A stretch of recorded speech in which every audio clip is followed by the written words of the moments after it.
Misterios de Ultratumba, Episodio 1. Cuando los muertos empezaron a responder. A finales de marzo de 1848, en una casa modesta de Hightsville, Nueva York, dos niñas comenzaron a decir que algo golpeaba las paredes por la noche. No hablaron de fantasmas al principio. Dijeron que el sonido respondía cuando ellas chasqueaban los dedos. Un golpe para sí, dos golpes para no. Los padres escucharon, los vecinos escucharon. Nadie encontró una explicación inmediata. Las niñas se llamaban Margaret Fox y Kate Fox. Tenían 11 y 13 años. Vivían con sus padres en una zona rural donde el ruido nocturno no era habitual. Cuando los golpes continuaron durante varias noches, la familia llamó a vecinos y conocidos. Las preguntas se repitieron. Las respuestas parecían coherentes. La historia empezó a circular. En pocos días la casa estaba llena. Personas adultas hacían preguntas simples. El supuesto ente respondía con golpes precisos.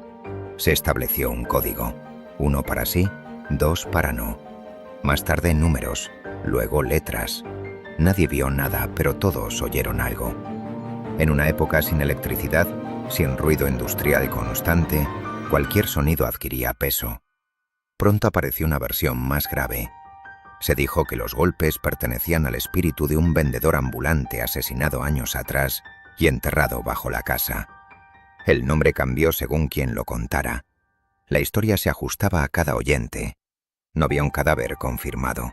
No había registro policial claro. Pero la idea encajaba con el miedo y con la curiosidad. El rumor salió de Hightsville en semanas. No por periódicos nacionales, sino por testimonios personales. Gente que decía haber estado allí, gente que juraba haber oído los golpes. En un país marcado por epidemias, guerras recientes y mortalidad infantil alta, la posibilidad de hablar con los muertos no parecía absurda, parecía necesaria. Las niñas fueron llevadas a Rochester, a casa de su hermana mayor, Leah Fox. Allí, lejos del entorno rural, los golpes continuaron, o al menos eso se dijo. En la ciudad, el público era mayor, más diverso, más influyente. Las sesiones se repitieron. Las reglas se perfeccionaron. El fenómeno dejó de ser doméstico y se volvió público. En Rochester las preguntas ya no eran simples. Se preguntaban fechas, nombres, detalles personales. Las respuestas seguían siendo vagas, pero lo suficiente específicas para convencer. Cuando fallaban se atribuía al ruido espiritual o a la falta de concentración. Cuando acertaban se celebraba como prueba. La prensa local empezó a escribir sobre el caso, no como investigación, sino como curiosidad. Los artículos no afirmaban que fuera real, pero tampoco lo negaban. Usaban un lenguaje prudente. Se dice, según testigos, fenómeno inexplicable. Esa ambigüedad permitió que la historia creciera sin oposición directa. A partir de ese punto ocurrió algo clave. Otras personas empezaron a afirmar que también podían comunicarse con los muertos. No en Hightsville, en otras ciudades, sin relación directa con las Fox.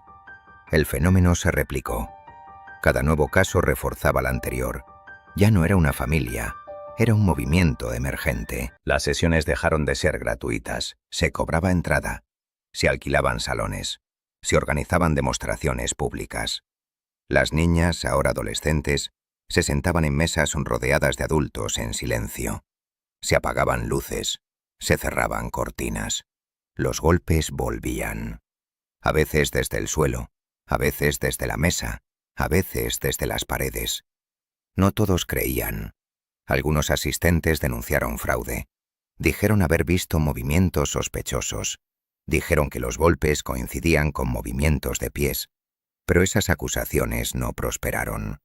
No había pruebas concluyentes y, sobre todo, había demasiada gente dispuesta a creer. En 1850 el espiritismo ya tenía nombre, ya tenía seguidores, ya tenía reuniones regulares. Las Fox dejaron de ser un caso aislado y pasaron a ser referencia fundacional. No importaba si alguien dudaba de ellas, el sistema ya funcionaba sin necesidad de pruebas nuevas. Las hermanas fueron examinadas por comités escépticos en varias ocasiones. En algunas sesiones se les pidió que actuaran descalzas, en otras que se sentaran sobre cojines. Los golpes disminuían, a veces desaparecían, pero los creyentes siempre encontraban una explicación alternativa. El espíritu estaba débil, el ambiente era hostil, la energía no fluía. Mientras tanto, las ganancias crecían. Las sesiones privadas se pagaban mejor. Las consultas personales se multiplicaban. Familias que habían perdido hijos durante epidemias acudían desesperadas. Viudas recientes pedían mensajes. Madres querían señales. El dolor se convirtió en motor económico. Aquí aparece la primera contradicción central. Si los golpes provenían de un espíritu enterrado bajo la casa de Hydesville, ¿por qué seguían ocurriendo en Rochester? ¿Por qué respondían a preguntas sobre personas que el supuesto espíritu no conocía? La explicación nunca fue clara. Se dijo que otros espíritus se habían unido. Se dijo que era un canal abierto. La narrativa se adaptaba. En 1851, médicos y científicos empezaron a interesarse.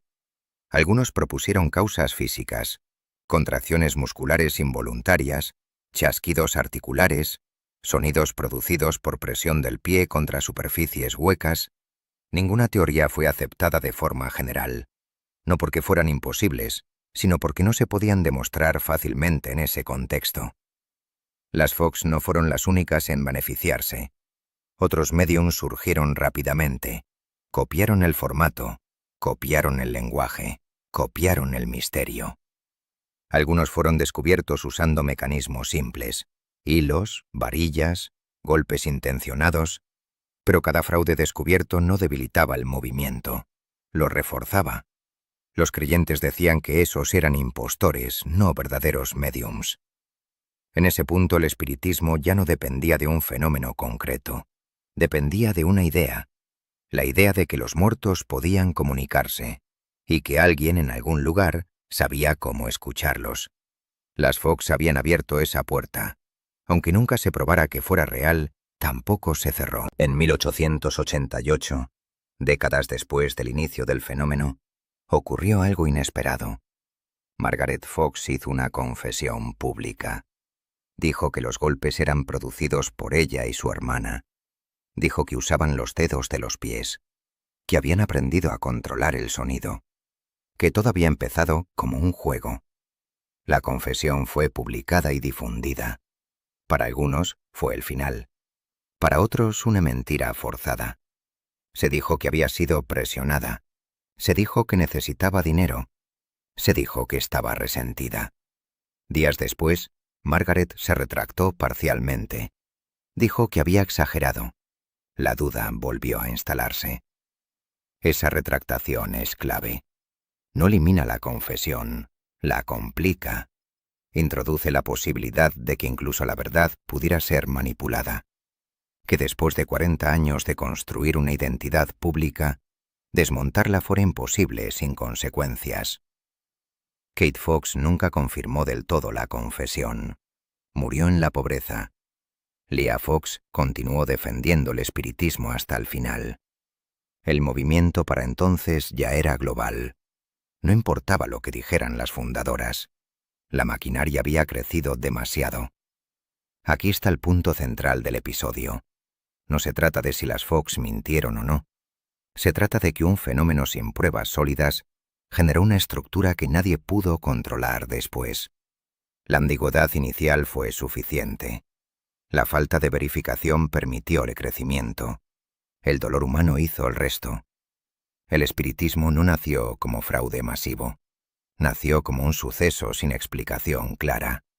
Y eso fue más peligroso, porque permitió que otros lo explotaran con mejores métodos, más dinero y menos escrúpulos. Al final del siglo XIX, hablar con los muertos ya no era una rareza, era un negocio, era una esperanza vendida, era una industria en crecimiento. Y las Fox, quisieran o no, estaban en el origen.